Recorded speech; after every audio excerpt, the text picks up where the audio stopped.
say that kids don't get bored anymore, at least not for long. When they start to feel bored, they reach for their smartphones or the blue glow of their screens. But that's not how it used to be. That's not how it was for me. When I was young, it seemed like I had lots of time. Sometimes it was just me and Grandma, though Grandma was way older than me.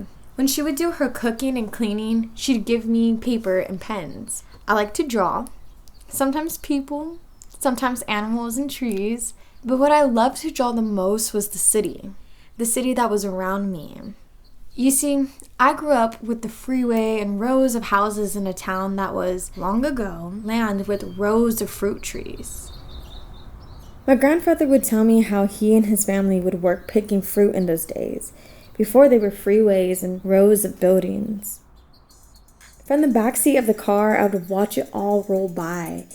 Boxes of people, little points of light in the hills. I would lay back on the seat, looking out the window, and know the warmth of home as we pulled up to our own place. Sometimes, I guess I would get bored, but that was in a way a good thing. There were no phones or screens to reach for.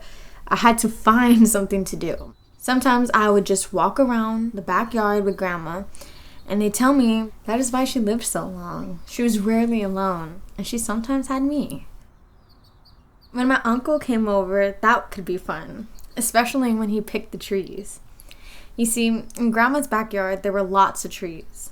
Like I said, the city was built over orchards of trees, fruit trees. My uncle would bring these wooden boxes, fruit crates, with labels with colorful pictures of the fruits and the landscapes of the trees. And I would build my city with these, stacking them up like buildings I'd seen in pictures of New York. The inhabitants, my plastic animals and dinosaurs, each made cute by making their name end with E. There was Kangi, the kangaroo. The dog was Doggy. Dinosaurs became Diney. Brontosaurus, Bronte. T-Rex was Tyranny. These crates became the homes of my people because everyone needs a place. None of them lived alone. I always paired them with someone else. Everyone needs someone else. Some days my cousins would come over and we'd play, spending hours in the yard as my uncle filled the crates with the precious fruit, some sour, some sweet. I remember the times with my cousins, the little stories we played out with our little city. I even had a newspaper for my world, elected presidents, and ran a census that listed all the inhabitants.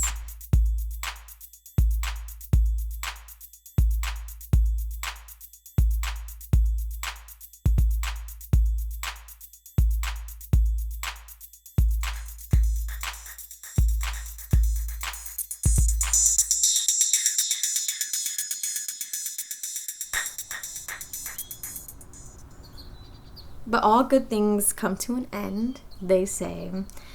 My uncle needed to use all of the crates. In Fruit Crate City, this meant evictions. People lost their homes, had to pack up their living belongings and then move in with others, sometimes strangers. Evictions became worse and worse. People did their best and had to make do. Then finally, the last crate was needed and the play had to come to an end. Uncle would pack up the fruit and take it to friends and neighbors or the local produce store in town.